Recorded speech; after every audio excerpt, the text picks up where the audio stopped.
Olá, eu me chamo Fabrício Curvelo. Chegamos à solução da questão 10 da lista 7.1 de exercícios de algoritmos em Java, que é a lista que trabalha com os vetores. Crie 3 vetores, nomes, telefones e endereços, e pergunte ao usuário o nome, o telefone e o endereço de 5 pessoas. Em seguida, peça ao usuário para digitar um número de 1 a 5 e exibir como resposta os dados da pessoa cadastrada no número informado. Bom, criar os 3 vetores, isso já está tranquilo, né? Mas para revisar, eu vou trazer de novo aqui um nosso rascunho aqui no Excel, tá bom? A gente já viu isso em outras questões dessa mesma situação, mas é sempre bom dar uma lembrada, né? Quando eu preciso trabalhar com vários vetores referentes a um mesmo assunto, que no caso é a pessoa, aqui, é interessante que você tenha essa imaginação, né? Isso não acontece visualmente lá, mas você precisa imaginar desse jeito, tá bom?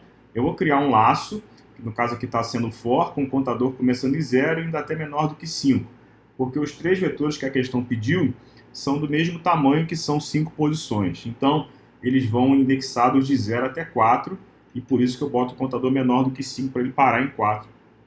Conte mais ao incremento desse contador. Enfim, o laço começa antes de eu trabalhar com os 3 vetores e encerra depois, ou seja, isso está numa repetição, esses 3 vetores.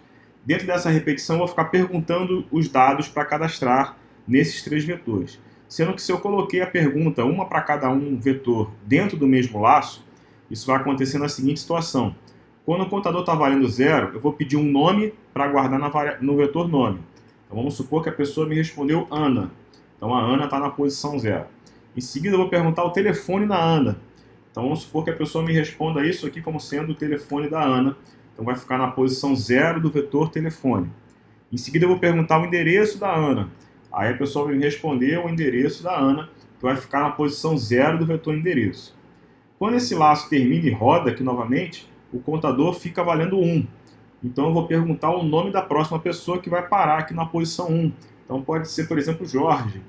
O Jorge é o valor que está em nome 1, porque o contador está valendo 1. Depois eu vou perguntar o telefone do Jorge. E é o telefone que a pessoa vai me responder referente ao Jorge, vai ficar aqui na posição 1 do vetor telefone. Em seguida eu vou perguntar o endereço do Jorge. O endereço que a pessoa me responder vai ficar na posição 1 do vetor endereço. Então, só para te lembrar, a gente já conversou isso antes, mentalmente você precisa entender que na mesma coluna referente a todos os vetores, na mesma coluna eu tenho os dados daquela pessoa, o nome, o telefone e o endereço. Então, conforme a questão me pediu, eu ao final vou ter que pedir um número para o usuário de 1 a 5, e de acordo com a resposta que ele me der, eu tenho que exibir os dados da pessoa. Então, por exemplo, eu tenho que exibir os dados da primeira pessoa, conforme a resposta que ele me deu. A pergunta para o usuário é de 1 a 5 e o vetor vai de 0 a 4. A gente vai tratar isso lá no final desse vídeo, tá bom? Vamos em etapas aqui. A primeira etapa, então, vai ser criar esses 3 vetores. Então, todos eles serão string. String nomes, o nome do vetor é nomes, tudo bem? Lá no Excel eu coloquei nome, mas na verdade é nomes. Então, string com 5 posições. Aliás, está faltando new string ali. New string, 5 posições. A mesma coisa para telefone e endereço. Então, obviamente, que eu vou ganhar um tempo aqui escrevendo telefones e endereços, sem o nosso ccd. Então, eu criei lá os 3 vetores. Então, agora eu vou colocar aquele for para pedir os valores para essas pessoas aí nesses 3 vetores. Então, criar o nosso contador que começa valendo 0, o contador vai até menor que 5, finalizando com ponte mais. Maravilha. Aqui eu tenho o fim desse for e dentro eu vou pedir os dados conforme eu te expliquei ali naquele Excel. Então, vetor nomes ali na nossa posição do contador vai receber pelo teclado, ponto ler texto porque nomes é string. Vamos pedir o nome, informe o nome do usuário. Vou botar o nome da pessoa.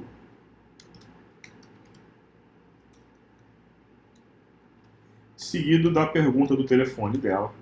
Então, telefones ainda nessa mesma posição, lembrando que isso vai fazer ele ficar naquela nossa mesma coluna imaginária, né? Porque isso a gente não enxerga, mas tem que entender que é desse jeito. Informe o telefone da pessoa. E, por último, para o vetor endereços, fonte, informe o endereço.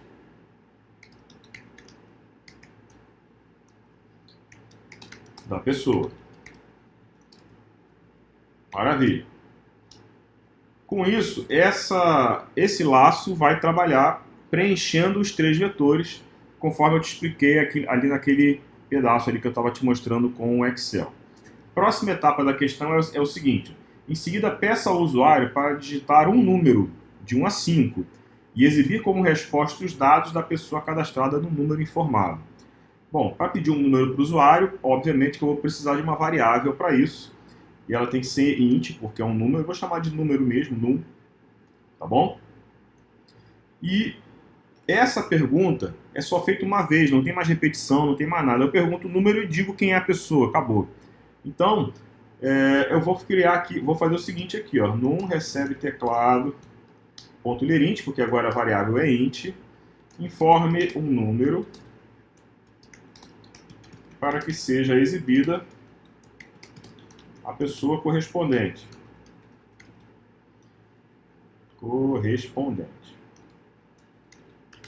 É interessante frisar que o número tem que ser de 1 a 5. Informe o número de 1 a 5 para que seja exibida a pessoa correspondente. E aí é que está o nosso perigo. Temos 2 perigos aqui. Primeiro, se a pessoa coloca um número acima do limite do vetor e você manda buscar no vetor na posição referente ao número que ela te disse, isso dá um erro porque não existe a tal posição, tá bom? E o outro problema é que os números que a gente tem que pedir são de 1 a 5, mas o vetor vai de 0 a 4. Novamente, só para você olhar, o vetor é indexado a partir do 0. Então, se eu estou pedindo de 1 a 5, quando a pessoa me responde 1, ela está em busca dessa pessoa que na verdade é o 0. Quando ela me responde 2, ela está em busca da segunda pessoa que na verdade é a posição 1. Eu vou ter que fazer aqui uma malandragem, vamos dizer assim, onde o número que a pessoa me disser, eu vou ter que diminuir 1, porque a pessoa pensa de 1 a 5, mas o vetor está de 0 a 4. Então, na verdade, os números que o usuário me disser, eu tenho que tirar 1 deles. Então, eu vou fazer um se aqui. Ó. Se o número tem que ser de 1 a 5. Então, esse é o primeiro teste que eu vou fazer. Se o número for maior ou igual a 1 e o mesmo número for menor ou igual a 5, então o usuário me respondeu de acordo com o que era para ser. Maravilha, então eu preciso ali dentro exibir o dado do vetor. Se não, vou fazer essa exibição daqui a pouco. Se não, isso quer dizer que ele não me respondeu um número de 1 a 5. Eu já posso tratar essa saída aqui, que é mais fácil para a gente, simplesmente dizendo que o valor informado não corresponde, não corresponde a uma posição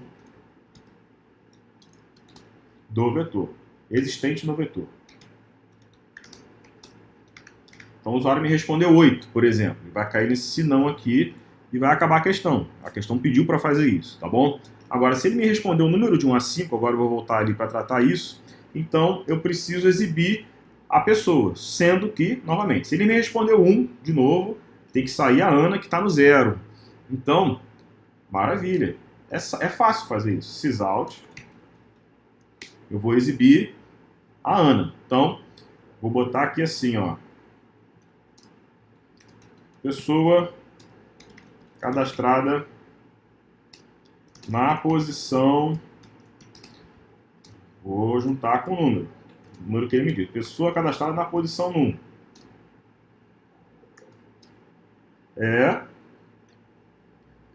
Vou botar aqui 2 pontos para dizer né? E vou voltar a exibir nessa pessoa. Mas eu não posso exibir nomes. Não, vou pular isso, vou botar isso em etapas aqui. Eu não posso, porque eu tenho que exibir nome, telefone e endereço, né? Não é só o nome da pessoa.